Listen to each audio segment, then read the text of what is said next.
Great. I have a time of 3:35. My name is Danielle Sisman. I work for the City of Iowa City in Neighborhood and Development Services. This is the January 15th, 2025 meeting of the Board of Appeals. So we're going to call this meeting to order now and do roll call. McInerney. Present. Carr. Here. Martin. Here. And we will note that absent tonight is French. So the second agenda item for the meeting tonight is election of officers. We'll be re-electing chair and vice chair. I'll get you through the chair portion of that, and then whoever becomes chair can take over the meeting from me at that point. Are there any nominations for the office of chair? I nominate Andrew Martin for chair. Is there a second? Second. Are there any other nominations? Hearing none, we'll proceed. We'll vote on chair. Martin? Aye. Carr? Aye. McInerney? Aye. Okay, we have duly elected a chair, and I will now turn it over to the chair. Okay, great. Thank you, Danielle. The second order, or the third order of business, I guess, is to consider the minutes from the June 5th, 2023 meeting. Point of order. Do we? Oh, we need a vice chair. Vice chair. Are there any, what's the nomination is for vice chair? I nominate myself for vice chair. All right, Second. very good. I guess we have to go McInerney. How do you vote? Aye. Carr? Aye. I'll vote aye as well. So that motion passes. All right, thank you for that, Thomas. So now we can consider the minutes from the June 5th, 2023 meeting. We've got those in the packet. Hopefully you've had a chance to look at those. Does anybody have any questions about them or any discussion you would like to make? Hearing none, is there a motion to approve them? I move to approve the minutes from May 1st of 2023. Carr, second. All right. And in that case, we'll take a vote on them. McInerney? Aye. Carr? Aye. And I will vote aye as well. Thank you. So now we can move on to the main business here, which is to hear the appeal of building officials' issuance of a building permit at 319 North Van Buren Street. Does the staff have anything they'd like to say about this? Or is that the first order? Is that the correct? If not, hopefully you've seen the submittal that was in the packet as well. And then, Certainly, staff will respond. It all depends on whether you want to hear from staff first or you want to hear from the folks what is the appealing. proper order of these things? Certainly, This is the same as last time. Okay, so, Mr. Chair, you're able to direct the order of things. This is. Okay. Will there be a staff presentation? there will be, okay, great. So. Why don't we just follow the order of the packet then, in that case, if that's reasonable? That's perfectly Okay. permissible, yeah. So then the first order of business is to hear from the appellant, which is Dave Moore, I believe, correct? And you have an attorney with you?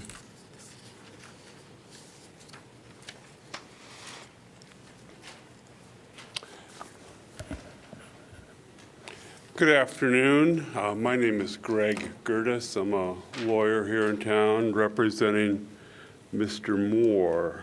Thank you. And thank you for signing in.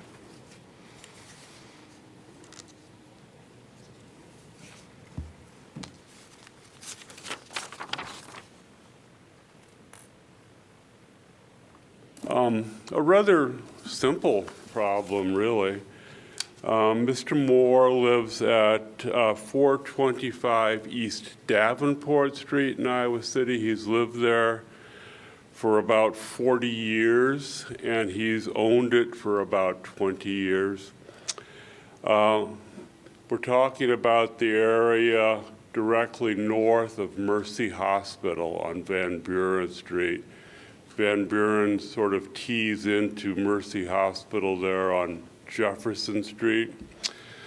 There's a lot at 319 North Van Buren Street, which is about a half a block north of Mercy Hospital. It lies just to the north of an alley, of a city alley. Up until 2017, there was a small house on that lot, one-story cottage-style house that was torn down in 2017, and it's been a vacant lot ever since. The city has recently issued a building permit for a residence to be built on that vacant lot.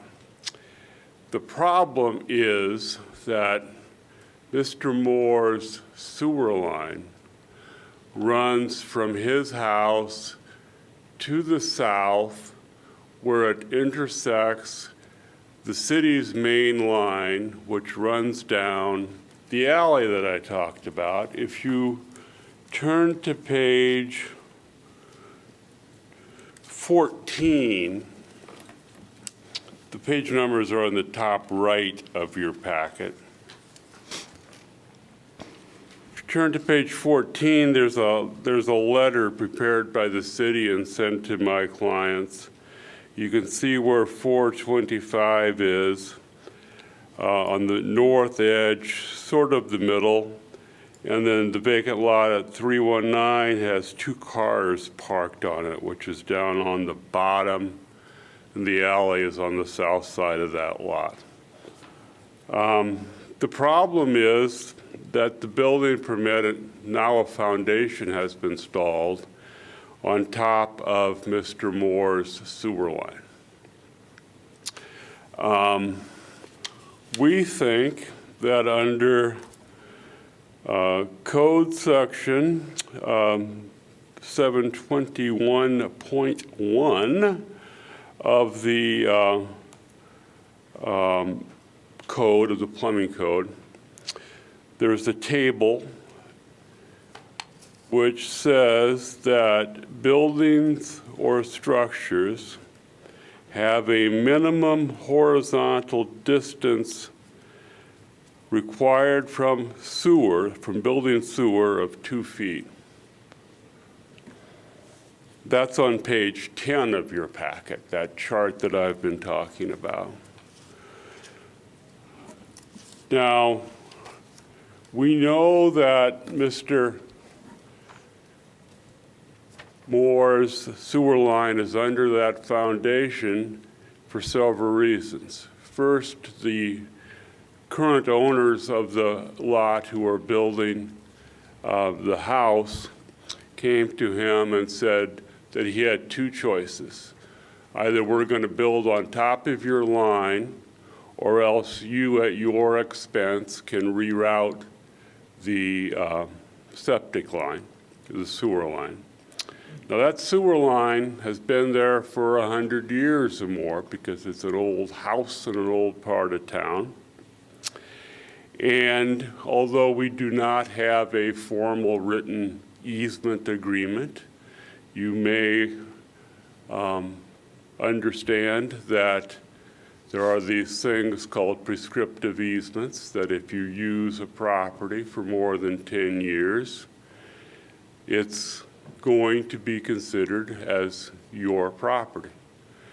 And here, this easement has been in existence for over 100 years. Nobody's complained about it. Wasn't a problem with the old house because that was a tiny cottage that was able to, I think it was like 800 square feet, that was able to fit into the east of this sewer line. But as you look at the floor plan and the site plan for the house, which are on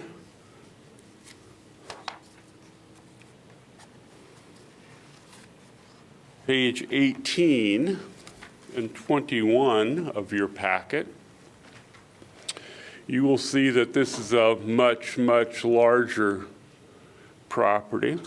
And in any event, I think it is their problem to show that they have built clear of our sewer line. And even though they've admitted to Mr. Moore that they have built on a sewer line, I think that we've adequately shown that our sewer line exists underneath there. Otherwise, the city wouldn't have sent the letter in the first place, and there wouldn't be a problem. So what we're asking in a nutshell is that the separation which is required by the building code, that there be 2 feet between the building and the existing sewer line, be enforced. If that's not, for whatever reason, agreeable to the buyers, we are willing to discuss with them a reroute of the sewer line, but it certainly shouldn't be at our expense.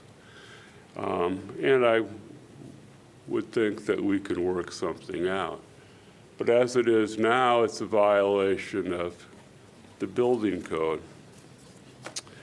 Secondly, this is an old line. It's, like I said, 100 years old.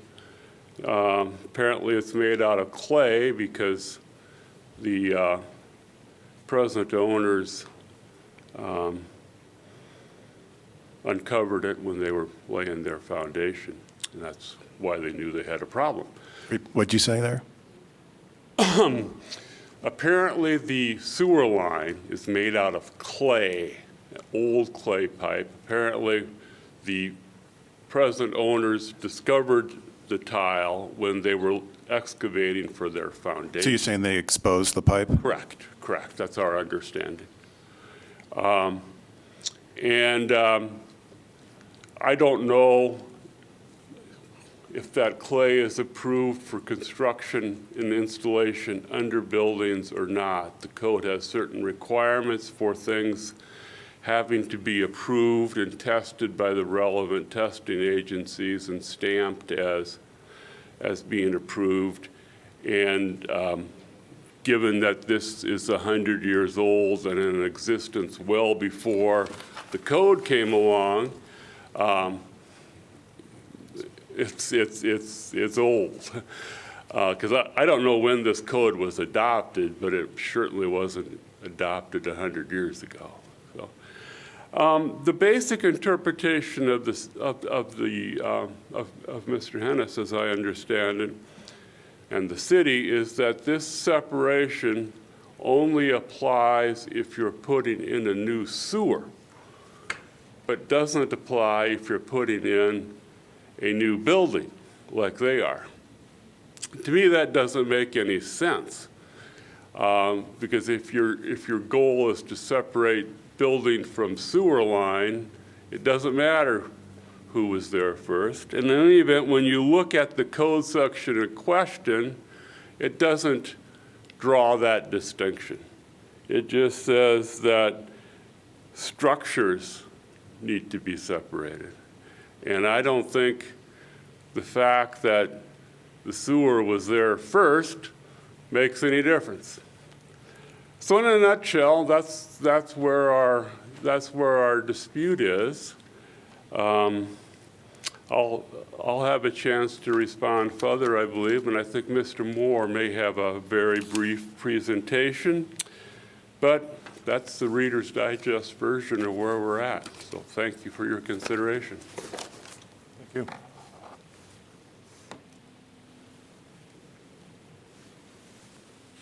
So on the, it's this thing right there.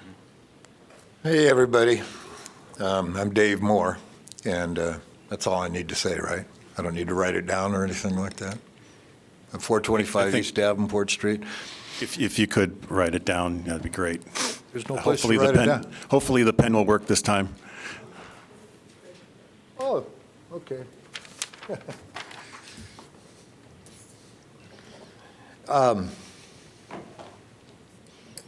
How do you pronounce your last name, Mr. Lintz? It's whatever you want. I say Lintz, Lintz, okay. dryer lint, pocket lint. We have I think I mistakenly read last week probably that you had to have 5 people here out of 5 for a quorum, and if you didn't have all 5, that one of the parties could object. Is that true?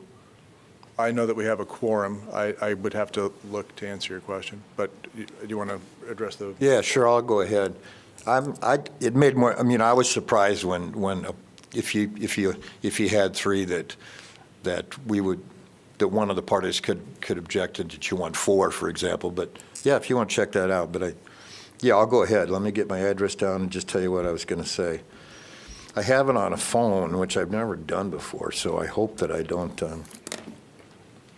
stumble over trying to read this thing. I just wanted to say that I was told that the sewer was underneath the house. There's some things in the city's case about, we don't know the exact location, you know. When the owners and I spoke, they basically just told me not to worry about it. When you look at my house and where the city says it ends, there's really no way it can go anywhere other than underneath the house. The owners admitted to me that they probably, no, they didn't say probably, they built the foundation on top of my sewer line, and no one I ever talked to ever implied that it was not. The idea that the exact location was an issue and it needed to be cambered really just showed up. I was surprised when I saw that last Friday, and I got enlarged this. The city told me that because of the location of the foundation, my sewer could be severed or disconnected. I have that letter at the bottom here, and I'm almost done. The owners told in conversations they were going to go over my sewer, and they really had two options. They either go over it, or I pay the cost to reroute it. A letter from Tim Hennis says, when I found out about, this is November 12th, when I found out about the location of the sewer, and I knew there were plans to build on the lot where your sewer runs through, I thought I should share it with you, in case it gets severed or disconnected during construction.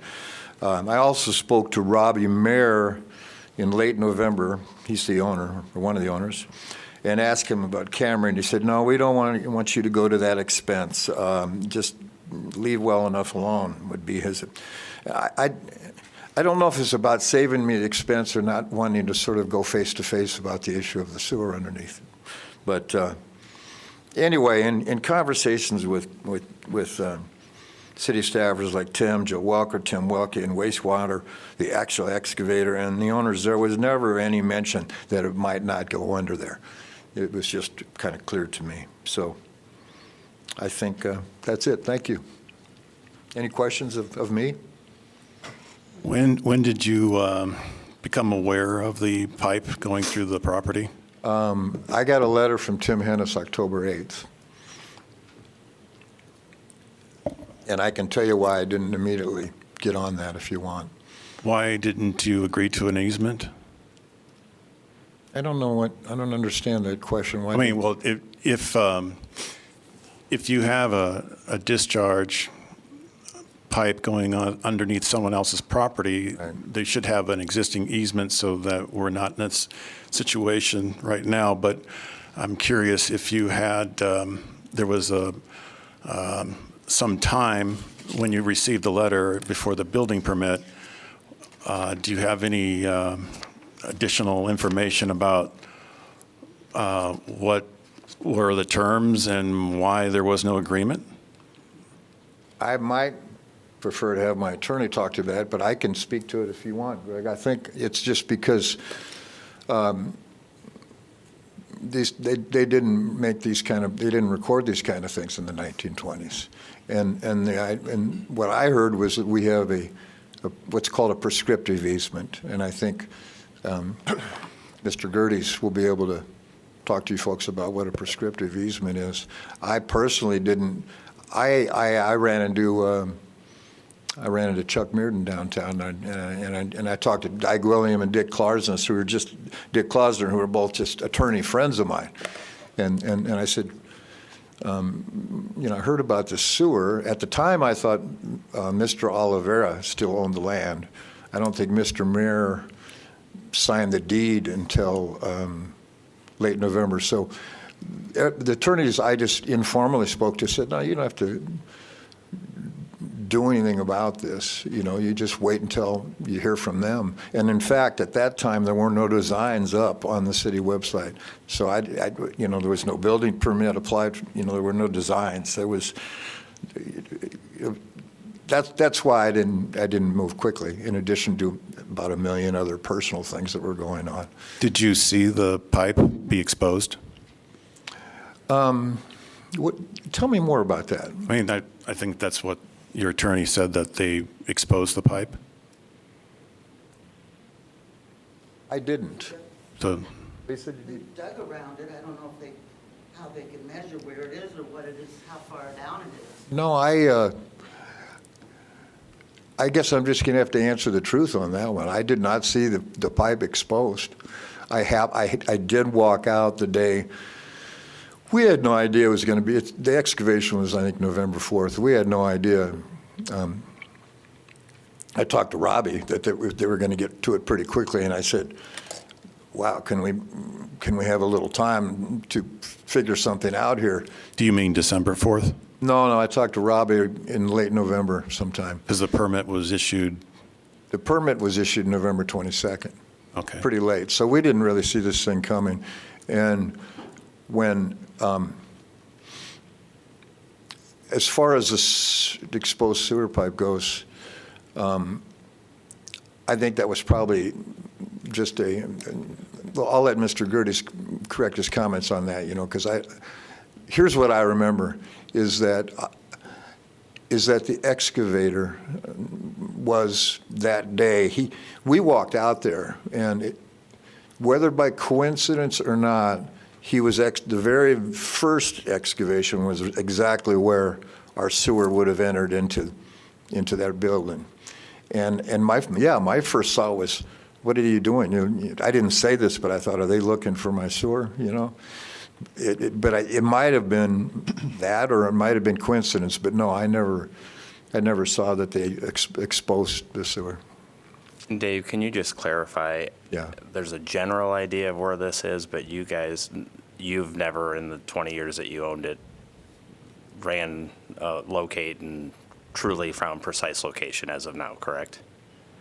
I'm sorry. Like where the actual sewer, we haven't, I read through this, but we haven't actually, they could go to your house and, Camera it, snake camera and the all whole that. thing and find, we haven't done that, correct? No, Okay. it's no. I asked, I brought it up with Mr. Mayor, He says, we don't want you to go to that expense, don't worry about that. I didn't, frankly, I had that sewer cleaned out twice before, by Action Sewer, and they were great to work with. And one time, they did say, maybe we're going to have to go all the way to the alley on this one, and they did. But, it never really processed that my sewer line goes right to the alley, and so I never even considered that in the location of it until this came up.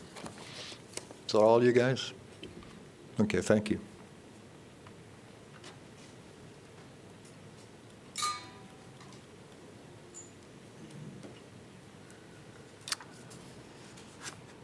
Okay.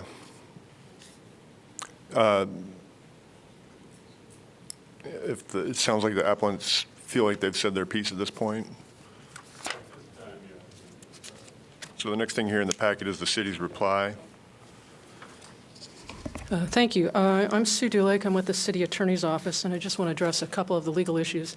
Tim Hennis certainly can answer the more plumbing questions, or the specific questions, but does that work? So we did this so here's 425, and here's 319. So it not only goes through, it's not even an adjacent property, it goes through two properties. And there's no easement. There is no recorded easement, and there's no prescriptive easement. A prescriptive easement, you got to get from the judge. No judge has given them a prescriptive easement or any other type of unwritten easement. So there is no easement. There is no right to go on the property of 319.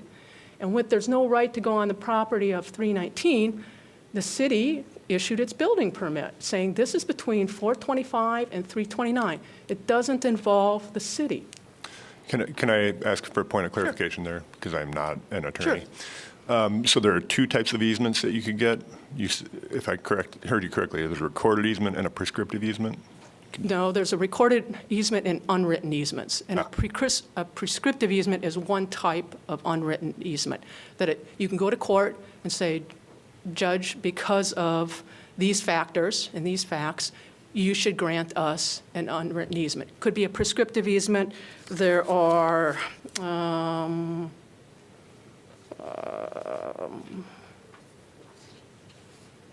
just had a case here. Implied easements, easements by necessity. Right, by necessity. And there are certain factors that you have to prove to the judge, none of which are simple, but you have to get a judge to approve it. And without that, there's no easement. So can I simplify and say Yeah. there's two types of easements, a recorded easement and one that has been issued by a judge? Yes, the city would agree with you there.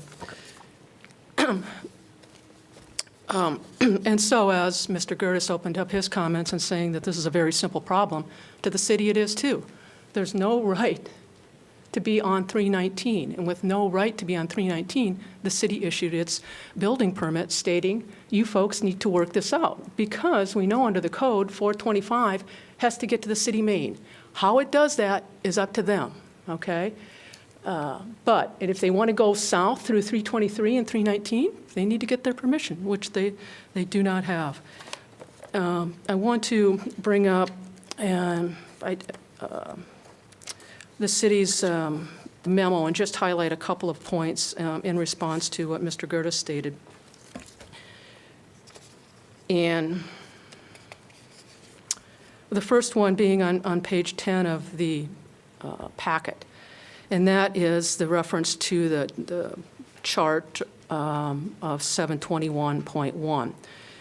And as we underlined it, because it's very important, it says, except as provided in 71.2, no building sewer shall be located in a lot other than the lot at the site of the building. So unless you can meet this exception, you have to be on 425. So then we go down to the exception, which is right below, and it has to do with abutting lots. It says, nothing contained in this code shall be construed to prohibit the use of an abutting prop. The abutting property is 323. It doesn't even speak to 329. There's nothing in the plumbing code that speaks to a non-abutting property. But even if it was abutting, you have to meet two requirements. You have to have an easement or an agreement that's recorded, neither of which apply. So 721 just is not applicable at all to this matter.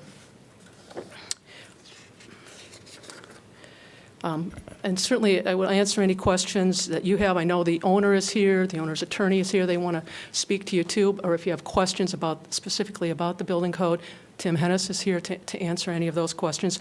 Or if you have any further questions of the memo we put together or my presentation, I'm certainly happy to answer or try to answer those I questions. have a question regarding the policy. When did it change? I guess, when did it change that that you can build over an existing line that is used for sanitary? Well, there's no policy. Well, I mean, there was when my property was forced to abandon the sanitary sewer, and I had to reroute at my expense because they told me, and it was Bernie, he said, you just got to find a way to get around the building to make it happen, because my building was in the way of, well, the location of the existing line was directly underneath where I was planning to build my house, and we had to abandon that, and thus I lost a bathroom because of it in the original small house that it was in the back of the lot. So at that time, I was under the impression that you can't build over exactly the same type of construction. It was an old property, about 100 years old. So I'm just wondering when that policy changed for the city of Iowa City to allow buildings to be built over clay sanitary lines. But that was on your own lot? Yeah. Well, that speaks to it in here. If we were talking just about 425, that would be a different matter. If 425 came in here and wanted a building permit to do something.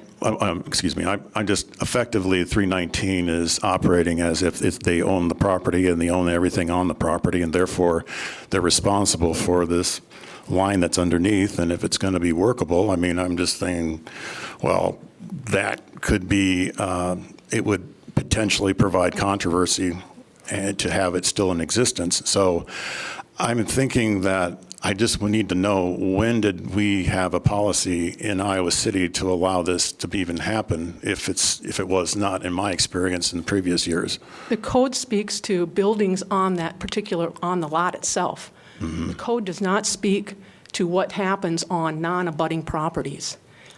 So it's not as if 319 is building its house on its own sewer line. So you're saying that because of the property, in my case, it was on the same lot? Right, Yeah, right, so that's yeah. a difference That's- between us and this? That's the difference. Okay. Absolutely, absolutely.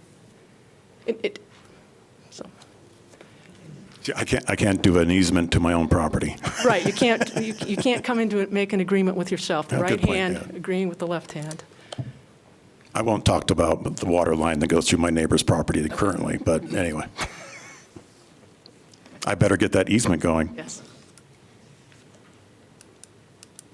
That's all. Thank you. You're welcome. Does anybody else from the city have anything to say? Yeah, I have a question. You remember Bernie? Absolutely. Yeah, Bernie, he was a long time. He's a good guy. I tried to explain to him at the time when I had my sanitary abandoned. I was trying to walk through the logic with him. What does it matter if it doesn't work? I'll be the one rerouting my property sanitary anyway, so why does it matter? I'll just take the risk. And he says, no, we're going to let it happen. Now, that's one inspector, and that's probably his, would I have to assume that was just because of his discretion that he operated that way, or? Could be, Thomas. I don't know the specifics of your case to drill down in detail on that right now, but I don't know. I don't know the specifics of that case. Well, yeah, I understand that, but it seemed like it was more than one case that I've heard that, I heard it actually, just from my impression, I figured I would just follow along with the policy, figured, well, okay, that's probably not a bad idea. It's just that it was an unexpected expense, and I wanted to know if there was something written, because I guess that was the issue. I'm just wondering if there's anything that can reference why we don't allow building over an existing line for the same property owner. I don't know. It could be 8 feet in the ground, and still, he wouldn't let me do it. I'm just wondering if, I cannot speak for that code Mr. McInerney? determination at the time. Mr. McInerney, you might want to ask about what the current code requirements are. Speaking to the case that's before the board today, correct, well, it's I related. understand, of yeah, course, yeah. that you might. Well, have it's a particular- just, But we have specific code sections that Mr. Hennis might Correct, be able and I to don't speak think- to, I don't- and he might be able to speak to how those relate to. but I the don't facts think in this I don't case. think we have one here. That's the thing, Well, that's what I'm I would, wondering. So, respectfully- within 2 feet, right, correct? Is it? That's the section that is being cited 2 feet horizontally. In this particular case, what we have is the wastewater division went out and scoped the main, and there's a manhole right here, and 111 feet down is a 90-degree tap. 100 and how many? It was, 111 feet. okay. So, and at that point, at 9 o'clock, so on your clock up there, 9 o'clock, on the side of the pipe, there's a tap off of it. That sewer is 12 foot deep. And also, they cannot confirm that this is the route. They just drew that on there as a straight line. That could come straight out of here and then come down and Y in very easily. So we do not know the location of it, or do we know the depth of it? Well, we kind of had got an idea of the depth. Was there a footing inspection? Yes, there was, and that was not exposed during the footing inspection. We would have cited that. That's why I'm Yeah. trying to follow up on what someone's saying, and it's like, So now, just doing the math, with this being 12 foot deep, yeah. and their foundation at that garage is a 4-foot foundation with 1 foot out of the ground. If that is, and that's teed off at 90 degrees off the side of that pipe, there's almost 8 foot of coverage over that pipe, if it's underneath that footing. We do not know that. I look at the way the property is 22 feet wide on the 425 East Davenport. I do not know the lot dimensions of Well, that. it's, Okay. I just like printed this out, and it seems that the building itself, the new building, is 55 and a half feet from the lot line. That includes the 10-foot setback. And so that would mean that if it's an 80-foot lot, you're minus 22, you're looking at basically 57 and a half feet of building that is affecting the area. So if it did come straight back and straight south, that line may not even be on the building. I mean, because it does appear, and I don't know if you know this or not, maybe you can tell us, but does the 425, the original lot line, may have extended all the way to the alley? Does anybody know? I do not know that. Charge taxes for it one. I do not know that. Okay. This is odd. Okay, that's all I have. Any other questions?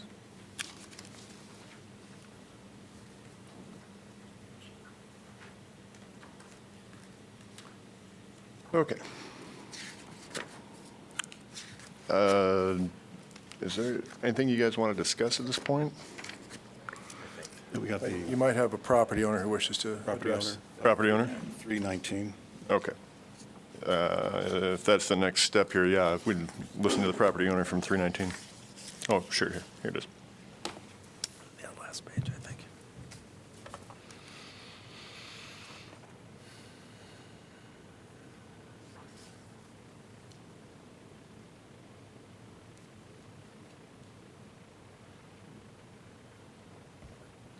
Hello, members of the Board of Appeal. My name is Matt Adam. I'm an attorney with Simmons, Prine, Moyer, and Bergman, and I represent the property owners at 319. I am here to speak on their behalf. I did provide some comments in your packet. It's a bullet point list of about 12 things addressing this matter. But I think I want to kind of first start with, the Board of Appeals, what their job is to decide decisions or determinations made by the city. I don't quite understand in the grounds for appeal that start at page 3 in your packet what decision or determination, I should say, is actually being appealed. That's somewhat unknown. It's not clear. I'll also point out that you're here, I guess, to determine if there are any plumbing code violations. That's the board's job. Mr. Moore in his appeal, he cited Chapter 7 of the plumbing code, I should say. And I want to zero in on page 30. It says that this code applies governing the materials, design, and installation of sanitary sewer systems and building sewers. It's pretty clear. That's what the code says. So I don't see any grounds for appeal that question the materials being used to build 319, the design of the plumbing system on 319, or the installation of any plumbing or sewer on 319. None of the grounds of appeal address that. Presumably, the building plans for 319 then, the logical conclusion is, the building plans and everything associated with building this new structure on 319 is unquestioned and valid. And I think your analysis stops right there. Period. End of discussion. I will address the claims, though, because I think that's the end of the analysis. I will address what they've said. They're claiming specifically 721.1, building sewer. Now, I would argue this applies to the building sewer of the new house to be constructed on 319, not existing sewer that might be in the ground. And to that point, I emphasize might. We don't know where this thing is. No one has provided any evidence as to location. It's all hypothetical. We're not here to deal with hypotheticals. We're here to deal with facts within the confines of what your job is under the Board of Appeal and what the plumbing code says, right? We don't know where it's at. We don't know what it's made of. And I will tell you that no one has seen this pipe. We don't know what it is. When the excavation was done on this, the 4-foot foundation in that area that might be under that line, it wasn't exposed. And at a hearing last week, the man who did the work said when he dug it up, normally you can see, and he's here, he can speak for himself, but he said, and I paraphrase, normally when you dig ground, you can see the old trench. You can see dirt moved somewhere, just an indication of where this trench is. He saw no evidence of that, was looking for it specifically, didn't see it. So no one even knows if this sewer is under this building or not. But again, I don't think that's relevant for purposes of this analysis, right? So if you read these code sections, 721, it applies to the new sewer and whether or not that can go under an existing structure. And there are exceptions that allow for it on abutting lots only, right? Mr. Moore is citing this code section, I think, to his own fault. I don't think he thought it through, because under his own arguments, if this applies to his sewer, he's in a non-conforming situation. His sewer runs through a lot that's not even abutting, right? I mean, the city could arguably shut him down, but they're not going to because it's grandfathered in, potentially, right? But his arguments fly right in the face of his own use, and that's, I think, significant, right? He also argues without any facts that he's got a prescriptive easement. I can tell you, I've litigated these things. They're almost impossible to establish. They can be established, yes. There's some case law out there, but to say it's just got to be there for 10 years, that's only one element.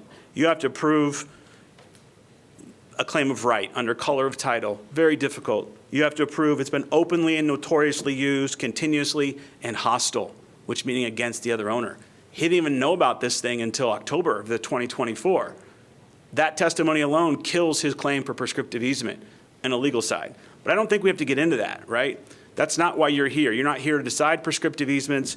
You're not here to do anything and only to see if the plumbing code on this new building was complied with, right? This plumbing code does not apply to sewer lines that have been in the ground for 100 years. If there was a built plumbing code that applied, it would have been that was in effect in 100 years ago, not today, right? So there's nothing in this plumbing code that prohibits a structure from being built over an existing line. Not there. It doesn't exist.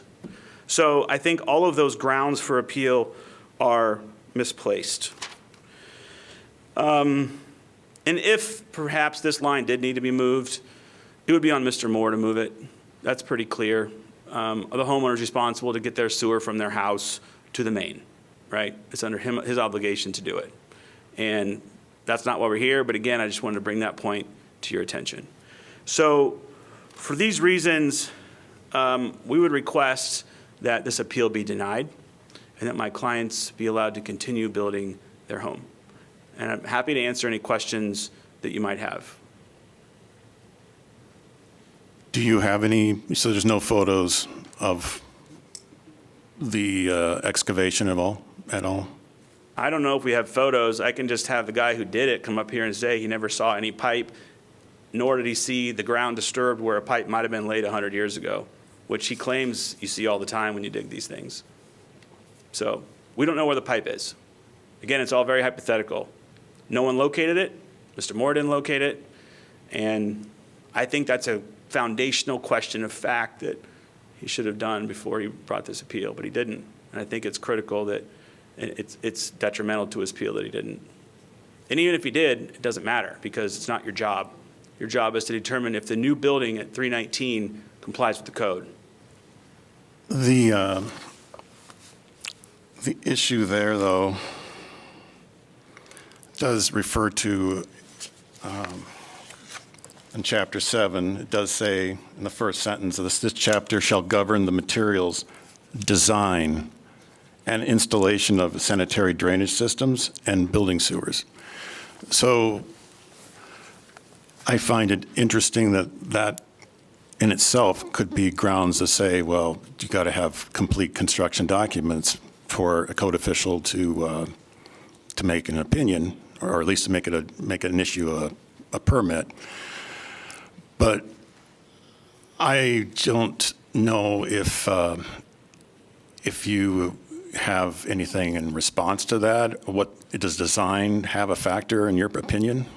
I would say that if it did, the factor would be the design of the new construction on where the sewer is leaving 319 and how it's getting tapped into the main in the alley. right? This code section only applies to new construction and the design of that new construction. It is silent and ignores any existing pipes anyplace else that's not being touched or hypothetically might run under this house. Well, and I guess the code itself is meant to be not particularly specific on section and chapter because they don't address the totality, the gestalt of the construction process. And so there's other chapters, for instance, there's chapter 30, and that chapter addresses installation and protection of sanitary drainage systems, and which require knowledge about where those existing lines are to ensure that new construction does not interfere. So I just think that I want to know where is the sense of not addressing this issue with the lack of information provided. It's almost, well, I don't want to say the word deception. It may have not knowingly done it, but apparently people knew it was already there, and that's where the part that I'm a little confused. Why would they even let this proceed when it would create controversy? And that's where I'm thinking that you're saying that that doesn't matter in this case. Well, what I'm saying is, and I'll address your point, and I believe I will, and if I don't, ask it again, but I'll address it in two ways. First, I'm focusing on Mr. Moore's grounds for appeal. As the appellant, he has the obligation when he files an appeal to put us on notice of his grounds, right? In fact, he did file an appeal, and then the city said, your grounds aren't specific, please tell us what code violations you actually claiming are in question here. And then he wrote the email starting on page 3, trying to find some clear indication of what he's appealing. He did not appeal what you just cited, that code section, right? He didn't do it.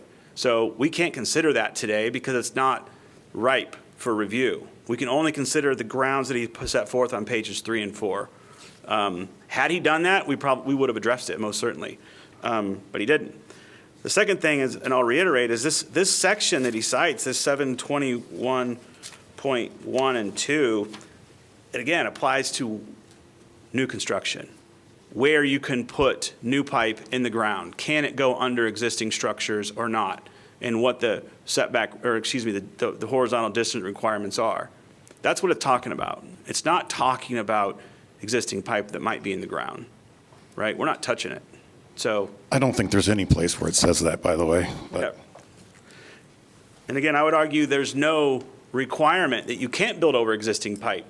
People build over pipe all the time. They put concrete over it. Sometimes they don't want to put structures over it because usually if there was an easement, the easement holder could come in and tear it down to fix, right? Because that's what they say. But there isn't an easement here, and there's no prohibition of putting a structure over hypothetical pipe that we don't even know where it's at. So I would ask this board to focus its decision on whether or not there were any clearly articulated grounds on page 3 that support their claim, and also if there's any facts that are really not in dispute. He has the burden of proof. I don't think he's met it. Mike?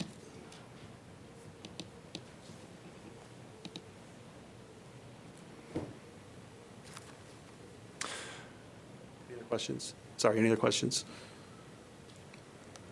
I don't think I have any questions for you, no, thank you. Mr. Chair, I think you'd want to allow time for rebuttals. No? Thank you. Is that? Unless there are further I'm sorry, my apologies. Further Yep. Further in comments? support and of one another than.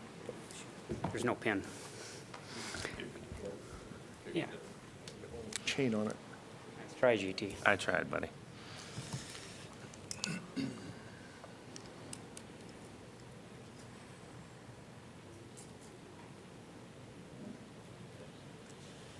My name's Doug Fisher. I've been in the water and sewer business since the mid-'80s. I consider myself just short of an expert. I am the water and sewer hookup for this new property at 319. And I'm sorry, Matt, I do got to correct you. I was not the actual excavator for the footings or the basement itself.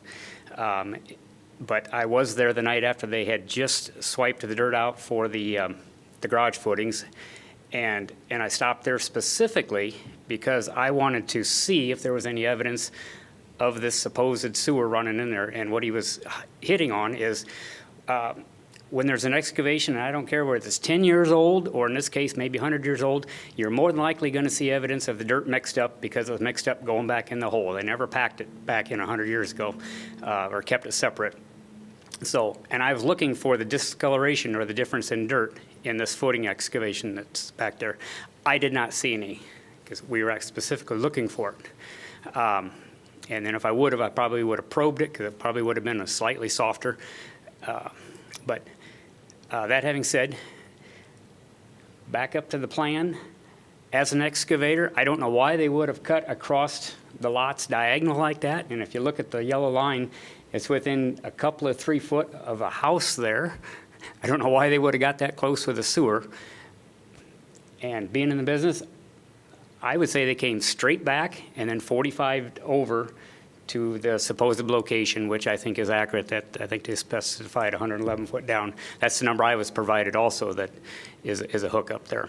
So that's a 45 bend they put on each, or maybe, I mean, what kind of a bend do they, if they were to do a turn or something like that? What I referred to is they probably came straight down, Straight down, yeah. stayed square with the property, got out to very close to probably the alley, and then So, like straight, and then branch like that? At some point, they probably put a bend and went to that connection. What typically is that, at that period of time, do they use? They probably had a limited number of bends, angles. What angle? I mean, is it a 45 or? Most of them are 45s, yeah. You can get 22s, 45s. Okay. And any combination thereof to make it. And so so that is the clay had some versatility. Yeah, I'm not that familiar with what options they had back then, but I just seen them only Back straight 100 pipe. years ago, they did what they had to do to hook it up. Yeah. And could be 45, could be a combination of different things. But whatever it took to go, not only go down, but they probably turned it over, turned it at an angle. Why they tapped it there, I don't know. That might have been the original connection into the sewer, so for that lot of 319. And they brought 425 out and used it. We don't know. So there could be that they came down, this could have been a property line that continued at one period of time when they first built the house. And this is a hypothetical, but they could have gotten to this point and then just did a 45. Exactly. Yeah. And I heard you guys hit on that a little bit ago, but I believe, I also heard that going back in the abstract, back to day one, there was no talk of that ever lot going through. Oh, there wasn't? That's what I heard last week. Okay. And you can confirm that with the attorney, but I heard that, and that's kind of valid. It could have, maybe at one time, and this. It's an old property. Yeah. I mean, you'd have to. So I guess what you're saying that what type of soil condition was it? It was a typical clay? Typical clay, Just a typical area that we have around here? Okay. Yep. Tight mixed clay and it was absorbent. It was expansive clay. Clay as clay could be. There was no mix or nothing in there. And like I'm saying, if there was a ditch ever dug through there, I think you would be able to see it. Yeah, correct. Because you would. Well, again, in general, I know what you mean. We can't predict. We can't decisively say what it will look like, but in most cases, we're not surprised when we see what we see when we dig up out. Okay. Yeah, I deal with many excavation. I mean, I dig several holes a week, and we know we're on the right track when we swipe the dirt out, and we can see the difference, and we're like, yes, we know we're on the right track, to finding the problem, whether it be a water ditch or sewer ditch or whatever. The other thing I'd like to stress, I think there is way more money being spent on this thing than necessary. Why we aren't spending $400 to camera this line, locate it, because it could be very easily done, and either prove the point that they got a valid reason that we're building over it, or put it on the back burner because it's not going underneath the garage. I don't know why we aren't spending the money to figure that out before we ever got to this point here. It's a simple, easy thing. I don't know why we're not cameraing it. And getting it So located. explain to me what would the camera do? Would it give us like a vertical location? Yes. It's a push camera. It comes on a reel. I think GT's nodding. He knows exactly what it's about. I own one, most sewer guys own one. Action Sewer owns one that he's had clean his sewer yeah, up. okay, so you then push it down, you can get you're- the depth, you can get exactly where it is. Yeah, okay, all right, thank you. They are so accurate, it's not even funny. And you get to see the integrity of the sewer, whether or not it's even a problem. But it is probably most likely clay also with, so that's all I have to say. Very good. Thank you, Mr. Fisher. At this time, does anybody else want to speak that has not been heard? Then I will hear rebuttals if anybody would like to offer one.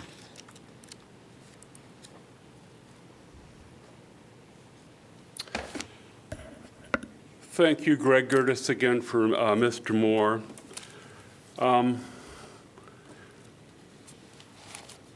I'm sorry to hear Mr. McInerney that you experienced this issue as well. I didn't hear anything from anybody which would allow this situation with Mr. Moore to be any different than the way the city handled your situation. And I think, first of all, that once upon a time, I submitted some building plans to the city, and we neglected to include a design for the trusses, very important part. And what the building inspector said is that I'm not going to do anything until you show me on plans that your build meets code. And that made all the sense in the world to me. A perfectly reasonable request, we did it. The question is, why wasn't that applied in this case? Why didn't the city go to the current owners and say, city code says 2 feet clearance. Show me that you are in compliance with that requirement. It is not our obligation to show that building codes are complied with. We didn't come in until after they were approved. We have the right to challenge them, but it's the city's job, the city officials' job, to properly approve the plans.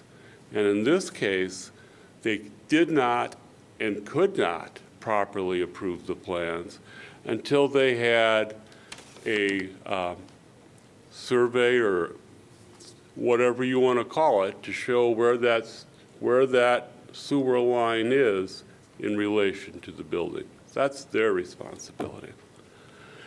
And the last point, if I could indulge you, I'd like to go over the code section with you that we're talking about. It's on page 10. It says this: except as provided in section 721.2, no building sewer shall be located in a lot other than the lot that is the site of the building. We're grandfathered in, that's not an issue for us. But then the next part,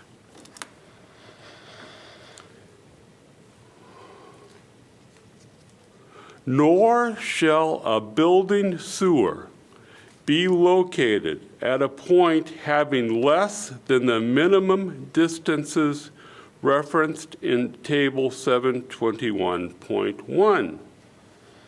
And then table 721.1 says minimum horizontal distance required from building sewer, parens feet. Building and structure, 2 feet. That's what we're talking about. Doesn't talk about sewer lines coming in after the fact. It talks about, can you build a building that's within 2 feet of a sewer line? And Mr. McInerney, you've already found out the answer to that question. And all what we're really asking is that the same standard apply for others as well. Thank you.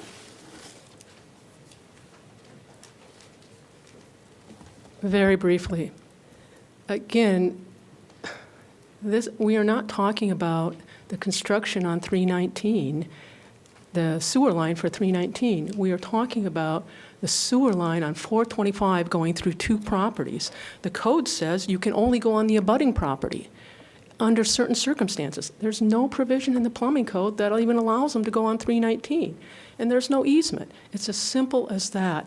It's not this, so the city granted the permit saying, you folks need to work this out. 425, you've got to get to the city main. However you want to do that, you can figure it out. If you want to go through 319, talk to them, get an easement or whatever.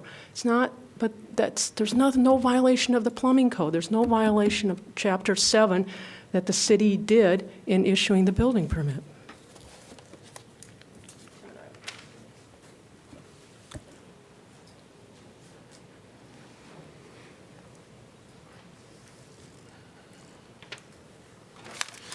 Well, first off, I apologize for my phone erupting with some volume here. Maybe you didn't notice it, but I did. I'm not used to this looking with phone, and I am a little hesitant to speak. I don't have any preset comments. I have some notes here, and I hope I'm doing the right thing because I trust my lawyer, and I trust that he did take a long look at the building code. I'd love to know what Code 30 is. I'm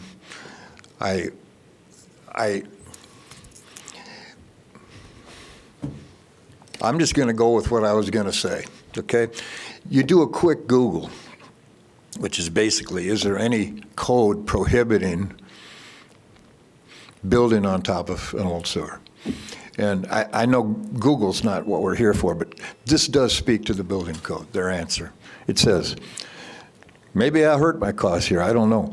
Well, there isn't a single universally stated plumbing code explicitly prohibiting directly over a sewer line.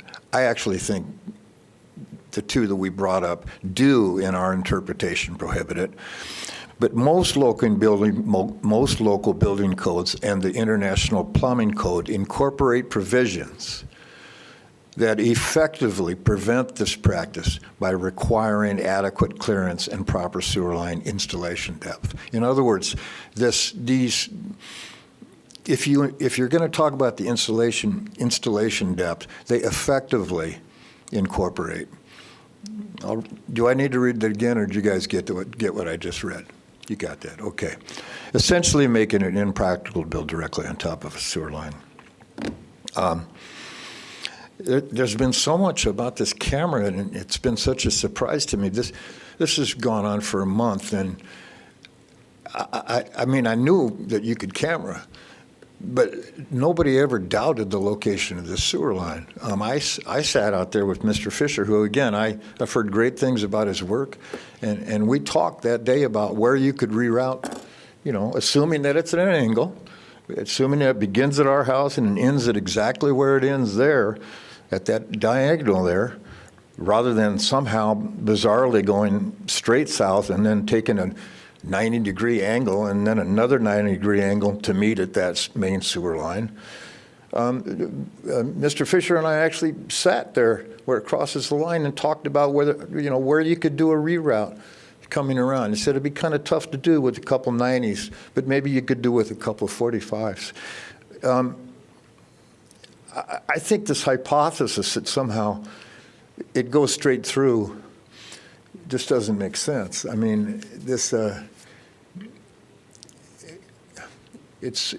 I trust the wastewater management as a bottom line, but I'll tell you what, if this is the main issue, that the location of the sewer, I emailed Action Sewer and Roto-Rooter on Monday, and I got the letters with me. They're willing to go in late this week. Now, that was Monday. It probably wouldn't be till next week.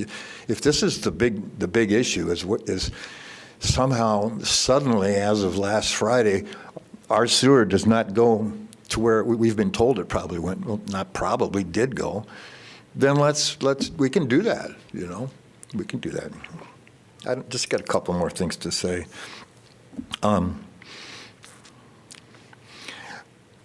As far as, I'm not an excavation expert, as far as if you would look at after excavation of the southern part of this building is a garage underneath 2 stories. And so, yes, the footings are not as deep, they're 4 or 5 feet, and yes, it could be that our sewer line, maybe it's 6 feet under back there, underneath the garage. But I know Mr. Fisher's an expert. I know he's seen evidence of sewer lines that have been exposed, but this isn't a full foundation. And just because, I don't know that you can assume just because you don't see some seeping or something like that, that it's not going to be damaged once you put the full weight of a 2-story house on top of it. Because that's what's going to go on top of this if it runs that way, the full weight of a 2-story house. And I've been told by wastewater management this is a problem, that a number of other people, wow, this is a little bit of a time bomb. City engineer Joe Welker told me that. This is kind of a time bomb. Just the weight of this house over time. And I guess that's about it, that you guys. I have one point just Absolutely. to clarify, Dave. Yeah. So you have not had this line located? No, I didn't. But and I can tell you why. I think I told you why the first time I was up here. I just didn't. You want me to tell you why? Sure. Yeah, it's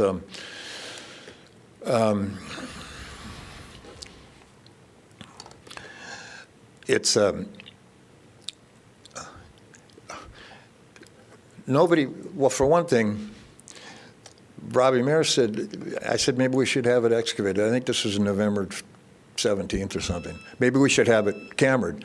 So there's no reason to do that and waste your money on that. And I said, okay. The other thing was, it just seemed like everybody had told us where it went. And I guess that's the main reason we didn't camera. And I'm happy to camera at this point, I just don't know how this got to be the center of the conversation, Well, I think because your assertion is that they built within 2 feet of your sewer line. Yeah. But we don't know where your sewer line is. Yeah. I think that's the real reason it became the center of the conversation. I'm just trying to think if I'm missing anything. I'm so confused here. But why we didn't camera? We never had enough time. Between the time that we understood what was going on, we had Christmas, put down a dog, sick people, they never gave us enough time to even figure out, I'm an artist, he's a musician, how do we do this? Yep. And I don't think we should be just excited, Our lot is a closed lot. There's no way to get out of there except the way that they did 150 years ago. Lisa, you're right, and I didn't know if you guys would be open to this information, but the month from late November on was incredibly full of what she said, putting down a dog, a sick friend of ours coming. I in fact, told both Mr. Mayer and Mr. Fisher that give us a week, this next week, we're going to be taking this person around from one hospital visit to another. We have to do this, and then suddenly, boom, December 3rd, they're excavating. And so was it in the back of my mind, should we be cameraing this? Sure it was, but I said, can we just slow this down? They were on our list. Can we just slow this down so we can think about this? I'm no expert on this thing, and it's what my wife said. They didn't give us any time. Before we knew it, we walked out and it was covered. So, Dave, I just want to shoot me down if you need to. We have a very limited scope that we can interpret here anyway. Yeah. But since there's been a ridiculous amount of hypotheticals that are fairly irrelevant to the actual facts that we can weigh in on, the reality of the situation is that you camera it. It's either within 2 foot or not, whether there's a jurisdiction or not. And then you go down the rabbit hole of if it is within 2 feet of that and something happens, it sounds like it's probably your responsibility to fix, and lawyers can figure that out. But if it's not underneath there, do you care? I don't understand the question. If you camera it and we find out that it's straight back, which, you know, it's all, we should all go to Riverside after this if we can guess exactly where this is, but it goes straight back and it's not underneath the footprint of this building that's already there. I mean, the foundation's there. I drove by today, right? It's there. Yeah. So if it's not underneath there, are you doing anything with it? Or are you just going to hope that at some point, you know, the sewer would need to get fixed and you have to deal with it at some point in the life the sewer's over? But I'm sorry. I'm just like, it's there now. If it's not built over, do you Somewhere. care? Right, it's there somewhere. If it's not underneath the structure, do you Yeah. care? If it's not underneath the structure. The house that's built, if it's not under 319 North Do Van I Buren. care about, I'm Yeah, sorry, I do mean, I if- care about what? Does that change? Does that change Does that change anything? your Yeah. mind about, Oh, I think if we, yeah, if we knew that it wasn't underneath the structure, I think that would change our mind. That would be We fine. have to go through a cement pad, but, you know, they've already done that once or twice. Yeah, I think, is that correct? I mean, if it, It might be better, I don't know. I mean, yeah, I mean, I'm just assuming it's been there, but if it wasn't there, it would be a whole different perspective, yeah. We don't have to worry about a sewer. Is there anything else? Okay, thank you. Does anybody else have anything they'd like to say as a rebuttal? Any discussion up here? Members of the board, if I may, I just wanted to quickly to respond to Mr. Carr. I'm not going to shut you down in the middle of asking questions. More information is always a good idea, and I wouldn't want to deprive anyone of their due process rights by preventing them from speaking. But as I suggested at the outset here, you do have a pretty limited question before you, and that is whether there was an error by the building official in issuing the building permit. When you're going through your determination here in your deliberations, if you're going to find that there was an error, you're going to need to point to the particular code section that you say has been violated. For example, if you had one where you said, well, I think that the installation of a pipe within 2 feet of an existing structure does that apply if there's a structure that's over an existing pipe? If that doesn't, for example, you might find that it doesn't matter whether there is or isn't a pipe there, right? That would be not relevant to that question. But if you determine that, if you read the code to say that the installation of a pipe goes either way, the plumbing, you can't put a building over a pipe, nor could you put a pipe next to too close to a building, then you might find that cite that as your. So you asked about whether they located the pipe. That question only matters if the presence of a pipe matters, right? So first, you're going to want to need, and the reason I'm getting at all this is I'm going to want you to have some findings of fact with your deliberation here. Here are things that we think are relevant. Here are things that are not relevant. Is it relevant whether there is or isn't a pipe that goes through a sewer service, a building sewer that goes through 319? If so, does it exist? Does it matter? Has that been proven to your satisfaction? And people testifying that it does, and people testifying that there's no record of it. You get to make those determinations and figure out what you think the facts are based on what's been presented to you. So everyone's made their case, they're all represented, and this is the fun part where you get to decide how you're making your decision. But to reiterate, you're going to have any motion under your board rules here is going to have to be unanimous in order for it to go one way or the other. You'll make a motion in the affirmative, where you make motions to do things, not to not do things. So you might make a motion to find a certain set of facts, and you would second and discuss that. And then you might make a motion to affirm or reverse the issuance of a permit, right? That would be your options. Note that the burden is on the appellant here, and so in order to reverse the issuance of a building permit, you would need a motion to reverse the building official's issuance, and it would need to be unanimous in all three.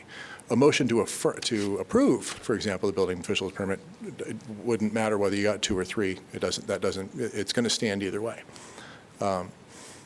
Any questions on the procedural posture there for what we're doing here? No. So that's the kind of discussion I would encourage you guys to have is, first, we're asking whether there's a pipe or where it is. First, does it matter whether there is a pipe? Right. Thank you. Yeah, I have three big questions, I guess. I'll start the discussion that way. First question is the city obliged to know the location of the sewer from 425 when they issue the permit? It's what I think what we're looking at is an unknown condition being revealed, and it's still unknown. And so we're going to be going in circles until we get more data, so this can be adjudicated properly. And I would want to interject one more time here, and that's to say that the city has discretionary acts and ministerial acts, right? Discretionary acts, they can choose whether it's a good idea to do a thing or not do a thing. For a ministerial act, the issuance of a building permit is a ministerial act. That you might have personal experiences where you disagree with that, but my advice to you today is that the issuance of a building permit does not involve any sort of discretion. If the conditions that are set for, it's true, and that's the advice the lawyer for the board is giving you today. Is that if the code provisions are satisfied and the fee is paid, the building permit gets issued, okay? So whether it's a good idea or not, that might be reflected somewhere in the code, and you could cite, but you'll need to cite to the code, not your personal experience, not anecdotal stuff, not other cases, but these facts that you've heard today, and the code where the Board of Appeals lives. And now I'll let you talk. Thank you. Thank you. And the reason I'm asking that question, that specific question, was the location of this pipe necessary for them to issue the permit, is because the applicant says, I believe the city should not have issued the building permit because it violates this Section 7. But I'm not at all convinced that the city is required to know the location of that sewer line in order to issue this permit. I don't see where in the code they are required to go out and scope all these neighboring sewer lines to find out if any of them go through this property. I would agree, and if you found them during excavation, then that's a separate thing, and whether you still have the permit issued, you have to find a remedy for it before you final. Exactly. But you deal with it. That's no different than if you dig and find Sure. artifacts. Like, you have to deal with it, but it's not. If they found asbestos on the property, that doesn't stop you from issuing the permit, but it does require you to take the appropriate steps to remedy that. So if after the permit is issued, they found a pipe that was in violation of code, there would have to be a remedy for that. And whose job it is to pay for that, I don't know. That doesn't matter. The question is, should they have issued the permit? And I don't think there's any reason that the city should be required. I don't see any reason. Well, I haven't seen anything in here that says the owner has the obligation to provide a complete document to the building official in the permit process. Yeah, but you can't just omit things and say, "Whoa, I didn't know." Absolutely. They do that a lot, and they try that. But for other people's sewers? But yeah, I don't think you're required if it was within 2 feet, yes. But no one bothered to look into it. But in the code, it has to be an abutting property, or it has to be from the property it has to be on 319 or an abutting property of 319, which would only be 323. It doesn't cover the properties adjacent to another, it doesn't cover 421, it doesn't cover 331, it doesn't cover 425. The code doesn't cover that. It doesn't cover Mercy Hospital. I find that as a weak argument, just because it's like a technicality when we're really dealing with a guy who has this issue that is basically still an unknown issue, and I think that we could look at it as a way of how can we get these people not to go to court, and by encouraging them to actually get more information and data so that all parties are satisfactory. Oh, absolutely. I think we need to know where that pipe is, practically speaking. I don't want to wash the hands like Pontius Pilate here. We're opportunity to get these people straight because they can't get it worked together, and this is typical of these situations. Sure. But I think it's mostly based on there's a lack of willing to find out where it is. And I find that disturbing on both parties. Sure. And one maybe have reasons because of duress. The other one does not give a reason. They even stated that they were, or at least it's claimed that they said, don't worry about that. And I find that is almost like entrapment.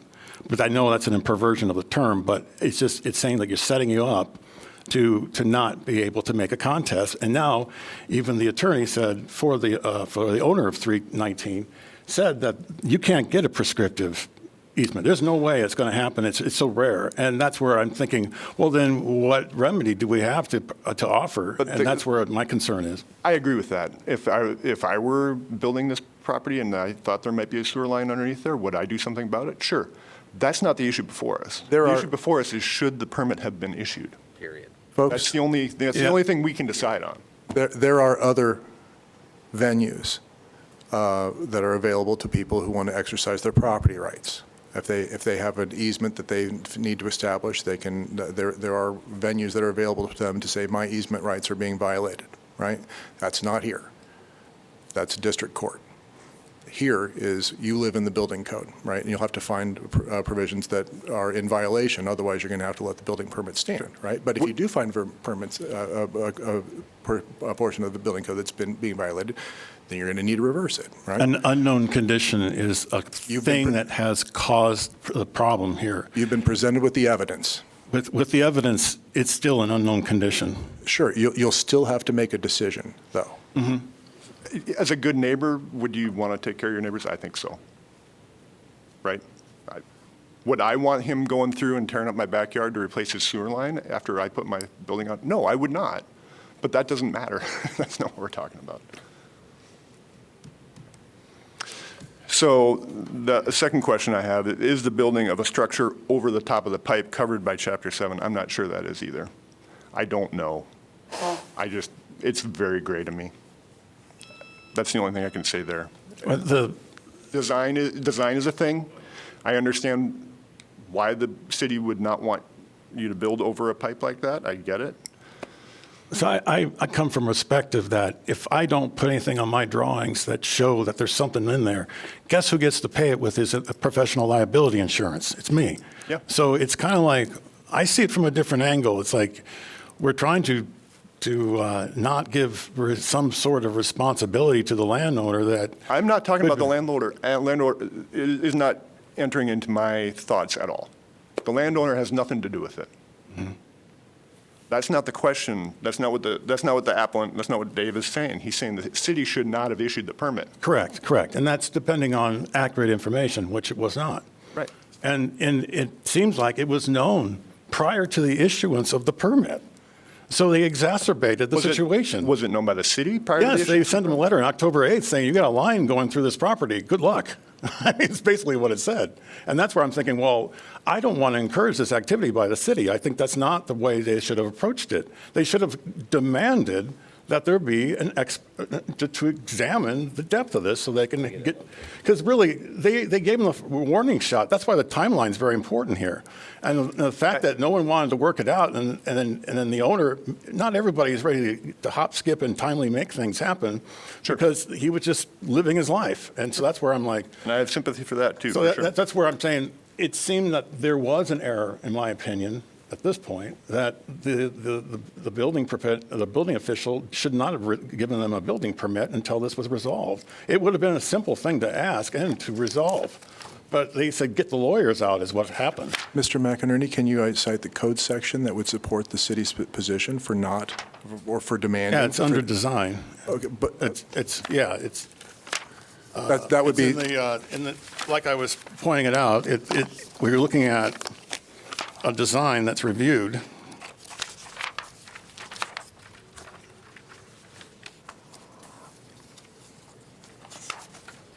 It's there. Toward the back here. Chapter 30, or page 30 is the beginning of Chapter 7. So the this chapter shall govern the materials design. And design requires interacting with other materials and existing materials. And that is a requirement of submission of documents. That's on, I think it's an application for permit R105.3, the application for permit, the section it generally it requires that the applications for permits shall be on a form furnished by the, shall be on a form furnished by the building official, that's what the application is, and shall contain a general description of the proposed work and its location. They did not fulfill the obligation, the owner of 319 did not fulfill the obligation of providing a known location of this existing line. But then at the same time, I don't think it was right for them to ignore that. And because the city should promote, I mean, in my opinion, it should be promoting a way to resolve this without getting into the courts. Sure. So that's where I'm thinking that I hate saying this, but to me, it just felt like it just created the problem by not coming up with more data. The specific code that you're citing is, read it again. Well, it says in 701.1 applicability. This chapter shall govern the materials, design, and installation of sanitary drainage systems and building sewers. And they go, and they say, this is for new ones, but at the same time, they should have known that there was something there. They did know, and they didn't bother. They just think that maybe we get lucky and miss it. Is that what that to me, it seems that there was I don't think it was a get lucky and miss it. I agree with everything you're saying. The fact that we're having this conversation here is ridiculous, in my opinion, and I'm being blunt, because we could have answered all of these. But when I read exactly what you said under sanitary drainage, to me, that's very clear in my mind. That is for the new system. Now, I'm not certain that there's not other codes that talk about the unknown conditions and what you'd find on the rest of the site, but that design line there, in my mind, goes right to the design of the new system that I'm pulling a building. correct. Now, if we would hold it, there's definitions of what is. Yep. And so if we go to definitions, we would see that they would refer to I other know sections. that's what I'm Yeah, saying, yeah. but I think we'd almost have to cite that and show the logic with that. I don't know, I mean. We'll just, Yeah, and I mean, it's one thing to, go ahead. the other part of it is it says in 721, no building sewer shall be located in a lot other than the lot that is the site of the building or structure served by such sewer, right? And then you got minimum distances listed for that. So, Lack of information. well, no, what that's saying to me is that that sewer line can't be on that lot. 425 can't be on 319. It's saying that. Now, it wasn't that sewer line. For the issuance of a building permit. Right. And that's why the building permit should never have been given. You just made the argument. 425 is not, No, if there trying to was, get a permit. But the 319 was attempting to applied for a permit and was given despite having a known condition, even the city. I think the city takes responsibility here. It just seems to me that that's where I'm like looking from that angle. It's like they could have easily recommended scoping and just called it a letter, and then they would have given or delayed the permit issuance. And that's where they erred, is that they should have bought more time, which they could have done, and they could have cited that we are not satisfied that this document is fulfilling the requirements as a building permit requires. And it is a ministerial, it is actually what they say. They're looking at, it's not a complete set. So if it's not a complete set, it's like me coming up with a paper napkin and saying, hey, this is my building permit application. They won't ministerially give me a permit because I gave them a napkin with a couple sketches on it. Now, that may have been done before, but the case is that that's not a acceptable method of practice now. I have a problem with requiring city staff to go through the entire building set, construction drawings, everything, and making sure every possible scenario is covered. Oh, correct. Yeah. mean, Oh, yeah. I totally. That's what understand. I'm, like, But they knew in October 8th. what page is that email on? Yeah, it's. That's what I've been trying to find. That's really towards the front, I think. That's what stunned me, is that the position they took immediately was like, oh, okay. Yeah, it's on page 14. Like October 8th. And they even give him a little sketch, which is not accurate. from our investigation.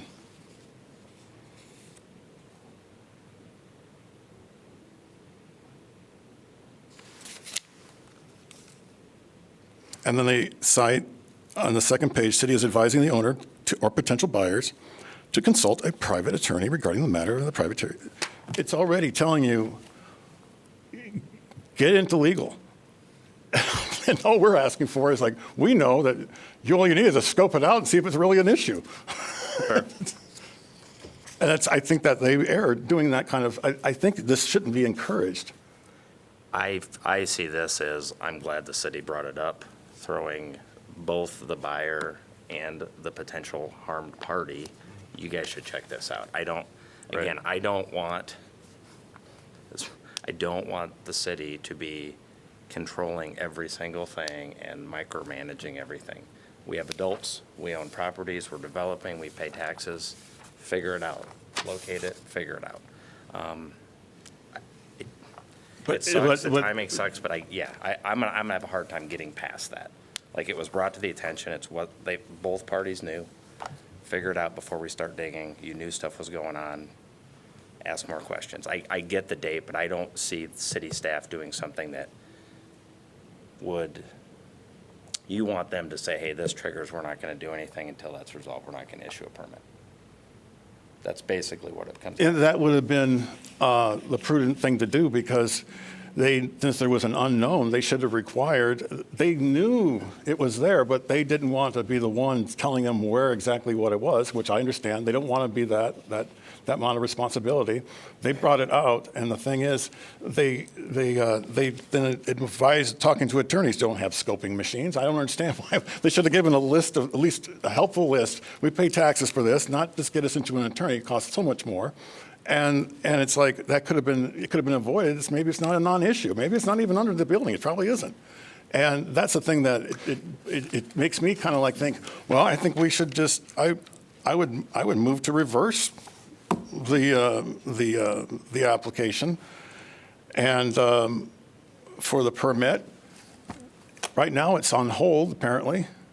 So it's going to have to sit out there. In my opinion, it should sit out there until they resolve this, and then that will give motive for both parties to get things cracking. And then that gets everybody, I think, remedy can be offered to them. But trying to follow the rules that they set up has made one guy that has unknown, which he has to go to bed every night, he doesn't know what's going to happen until they get it scoped and determined. And they can't make an easement unless they do it anyway. And the thing is, with the building project being on hold, I think there'd be a motive on the 319 to be working with them. And so that's where I'm thinking we should reverse it and say the building code official was in error to issue a building permit, which for the reasons that it did not fulfill the design requirements as in Chapter 7.701.1. Here's the other issue I have with that, though, is that, well, is it the property owner at 319, is it their responsibility to change their line because of this existing sewer line, or change their plans or anything about what they want to do because of this existing sewer line? Is that even an issue? It never was given an option, except see attorneys. I'm saying that the code requires that you reveal the existing conditions so you wouldn't have an interference. If I was in the betting market and I was going to say, when was that pipe is ever going to fail and where it's going to fail at, it's going to be in the next 20 years, I'm going to point that right there at that building. And I say, I bet I can win my money and make it double my money on that, because there's at least a 50% chance that could happen. And it's because we It's a 100-year-old sewer line. It could fail at any moment for any anytime. Yeah, reason. correct. And I have one in my house, and it's like, You know what the pain is. yeah, I understand. You're just waiting for that day. Or I have a water line that's about 100 years old. It's just galvanized metal, and it's something that I look at and go, well, again, it's something that it worries people if they don't know. But if you don't know where it is, this is especially the situation here, and there's not given enough time. I think it should be given enough time so they can remedy and they don't have to go to the courts. They just need to scope it and then come to an easement agreement, which doesn't cost as much, rather than going to a judge that will just rule on one side, in my opinion, because they won't get an easement unless we do something. So, Mr. But Mack, we're not here to. We're here to make a Easement or not. point that the building official did an error. you're here to determine whether that happened or Yes, not. and that's what I'm saying. I move that we reverse the, I guess there's two options. You got affirm or reverse. And then to reverse the, what's the question? You can phrase it either way. I think you're wanting to reverse the building official's decision based on the context of what you've been saying to issue Correct. a building permit. So Yeah, and I would move that, and then the discussion would be like what we've been doing. is there a second? Yeah, is there a second?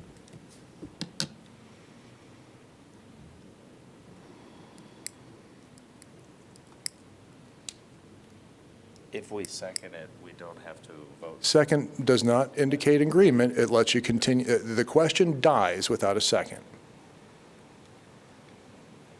But yes, if you second it, that does not mean you're voting affirmative for it necessarily.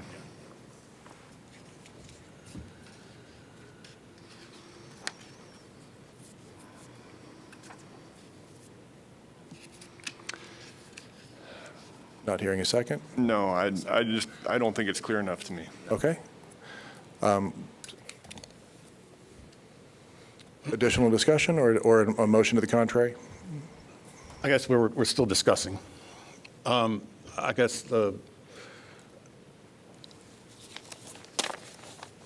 I would agree with Andy. I don't see enough in that, and I just don't see that the building official erred on this. And every time, logically, I don't think we can put our opinion in this. I see, Andy mentioned it, it's not even an adjacent property. We don't even know where the thing is. Yeah, and the other thing is the city sent out that email on October 8th. They issued the permit on November 22nd. That's a month and a half.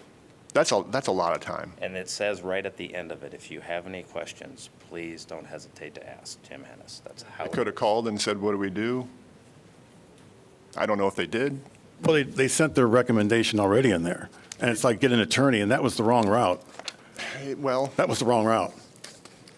Please reach out to me if you have any questions that I so can there were answer on there were this. two options available. I right ahead, I agree, yeah. Yeah, But so they're it's like- both there. So you're like, we're both right. I mean, Yes. so we agree. I mean, the thing is that they're playing two things, Well, and that's what I don't want. and I understand- The government to get involved is that I they're- understand why the city would recommend that you talk to an attorney about it because it's, It's an easement that you would need, and and they could probably explain that, but they don't. But the thing is, that's the part that, before you get an easement, you got to get it scoped, so we know exactly where this thing is.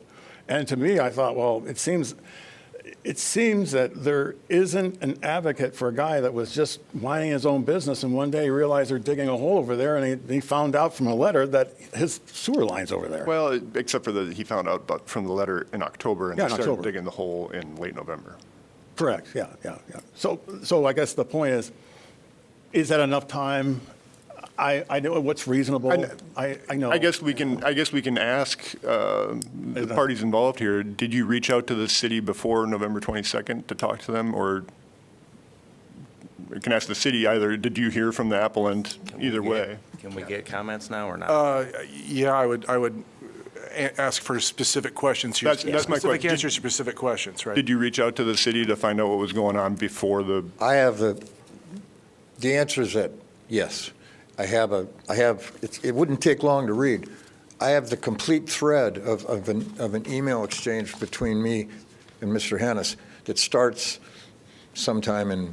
Is that what you included in here, Dave, or not? No, it's Okay. not been included Okay. here. I brought it along. If it's not in the packet, I'm not suggesting that you consider it. This That's is. why. But okay, it's- well then, all right, well, I'll just take that, yes, you did, and I'll take that under advisement. You wouldn't let me You wouldn't let me go into this? Apparently, we're not supposed to. We're just supposed to deal with what we've been presented. It would be, we don't want to do unfair surprise, but unless the city consents to discussing this, she does not, I would suggest you do not entertain. Okay. There's 4 or 5 emails over a course of several weeks that this doesn't come up. Again, it just came up again last Friday.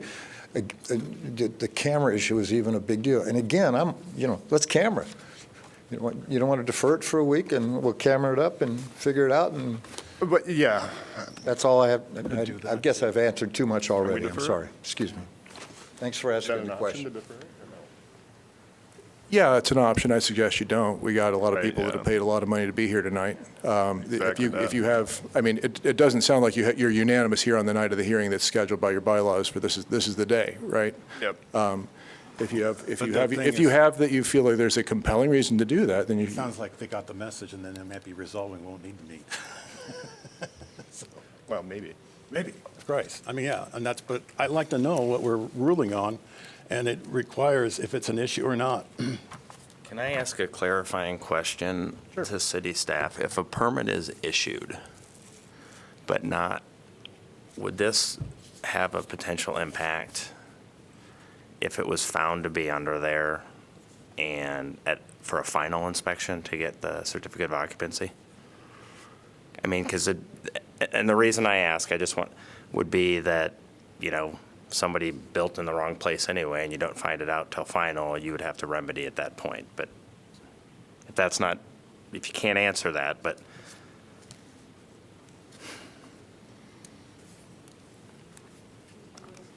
You can. The city staff has already agreed to allow it to be there okay. in granting the building permit, so. So it wouldn't So matter where the it's city's at. position is you don't care if it's there or not? Right. Okay. It's a problem, it's a matter between 425 and 319. Yep, okay. And I guess that's the way I'm seeing it now, too, is maybe that could have been handled differently. It wasn't. But at this point, I don't see enough here to say that the city failed in their duties by issuing the permit. I just don't. I would agree with that, and I would much rather have a dispute settled between 2 private parties than having the city involved. It's not their Or job. lawyers, for that matter, but. No offense to both attorneys here, all 3 attorneys here, 4 attorneys. None but taken. yeah. I mean, they did good. I mean, I'm just trying to look at it from a, Yeah, I understand your perspective. But we I got to just- be unanimous. We do. Or You don't, actually. No, we don't. You only don't have to be need to be unanimous To For overturn action. it, yeah. to reverse, right? If you have motions in both directions and they both fail, then we're done anyway. Okay. Okay. Are there any other motions that anybody wants to make at this point? Then I guess at this point, the motion does not pass, having failed to get a second. Is there another motion? So I will move to affirm the building officials and to uphold the permit. Can I do that? You sure can. Is there a second? I'll second that. Now you can discuss that. Do we need further discussion, or have we hashed it out? So how do you think that this will work for the best of both parties? I think both parties should get together, figure out who's going to pay for the scoping, scope it, and then if the thing does end up being underneath the building, in the best interest of both the homeowner at 319 and the homeowner at 425, figure out a way to get that sewer, if it is under the building, get it out from under the building. But, I mean, if I were 425, I would not want a 200-foot-long sewer main going to the city myself. But since it's there, it's there. But I would want it definitely not underneath that building because they're going to be liable for But it. wouldn't it also be potentially longer if it went to a alternate route? I don't know why I couldn't go to Davenport. I don't know where this. I don't know. Davenport I doesn't don't have know. they don't have a They don't have a sewer in they don't know. Davenport? All the sanitary comes from the alley. This alley in this area, this old area, your mains are actually in the alley. So it's either, and there's nothing on Van Buren either? No, no. They all go. Yeah, they go east-west. I know, it's a difficult situation and expensive alternate way. If they don't work together. Sure, but right now is the cheapest time to do this, right? I understand, but we're talking about maybe a lift station or something. I don't know. Oh, no. Well, if that is the most It is direct about route, enough, if that is the most direct route to a sewer, then right now, if you can get it out underneath 12 the feet. building, if it is underneath the building, now is the time to do it. And I would, as I said, if I were the guy building on 319, and I'm not, I would be wanting that thing out from underneath my building. If I were the guy living at 425, and I'm not, I would want it out from underneath that building. So I would find out and find a good amicable solution is what I would do. But I am neither of those Well, I guess people. the thing is that without an incentive, they can just totally ignore the situation as it leaves. Well, I think there's plenty of incentive if you've got a filled sewer line underneath your building. Well, the 319 could not care less. Yeah, they could, because their yard's going to get torn up one way or another. No, it won't. They'll be abandoned, and then they'll have to go through the front. Because they don't have to have an easement. That's what the city is saying, that's what everybody's saying. It's like, that's the other option, if they can't come to an agreement. Go through the front to where? I know, it has to go through the right-of-way and all swirl around that corner and then head south because we don't have easements. Yep. And that's what we're effectively, Yeah. I mean, I just can't be on board without giving both parties leverage to make a deal. Because there's no incentive for 319. I mean, they could just keep on building. The building permit gets reactivated and they can start building again. Well, the foundation is there. The second, first decking is- floor. Yeah, I think it is. I don't Yeah, think yeah. it's moving at this point anyway. Well, it will once we make the ruling. No, I meant you're not hacking off 3 feet of the back. No, what I'm saying is just that we're encouraging them to work it out, and it'll happen real quick if it stopped construction, which happens all the time. Well, it happens once in a while. When you have this construction stop, people are worried about their loans and the money and the cash flow. All of a sudden, that deal comes right together, and they'll scope it and they'll help them, and that's what I'm hoping for. I just think that's the best way of making certain that really, what I'm trying to say is that the building official did an error in issuing the permit due to the lack of information provided by the applicant. I feel like I understand what you're trying to accomplish. I get that. I feel like we're making the building official the scapegoat. I don't think they actually made an error. I think it's the only play we have to have these two parties play nicely, and that's how we're justifying it. Because I'm like, yeah, that makes sense. Well, they should have done that already. They should have done this in November. They should have done it in December. Both of them should have figured it out. Unfortunately, the only way that we have to put that leverage on is to put it on the city, and I don't think the city did anything wrong. Oh, I agree with that. well, I think they operated within the scope of the rules that they are supposed to operate by.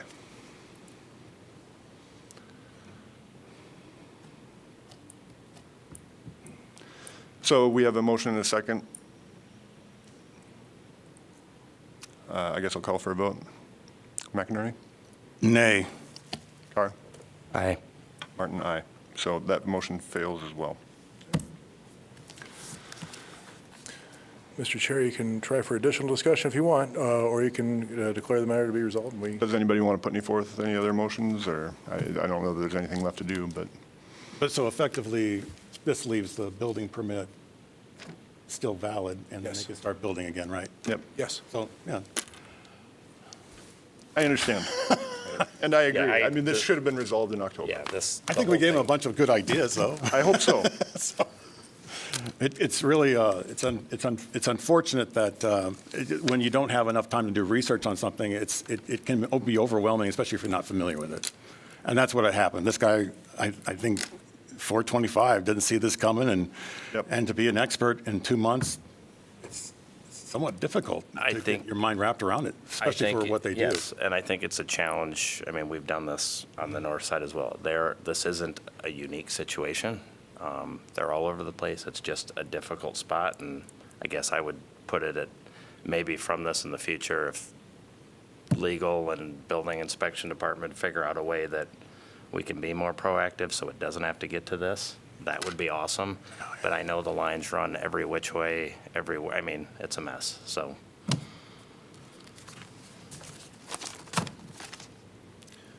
Item number 4 being disposed of, a motion to adjourn is what you're looking at next. Dispose of the motion to, Yeah, item 4 Oh. having been disposed of, then Yeah, so both motions having failed, I guess it's adjournment then? Do we need a motion for adjournment?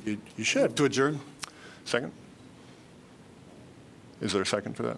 Second, I thought you were seconding. Oh, I don't think I can. Can I? You sure can. Oh, I can? Oh, Yep. very You good. don't have to ask me, yes. All right, McNary. Second. Even do a voice vote. You can just say All in favor?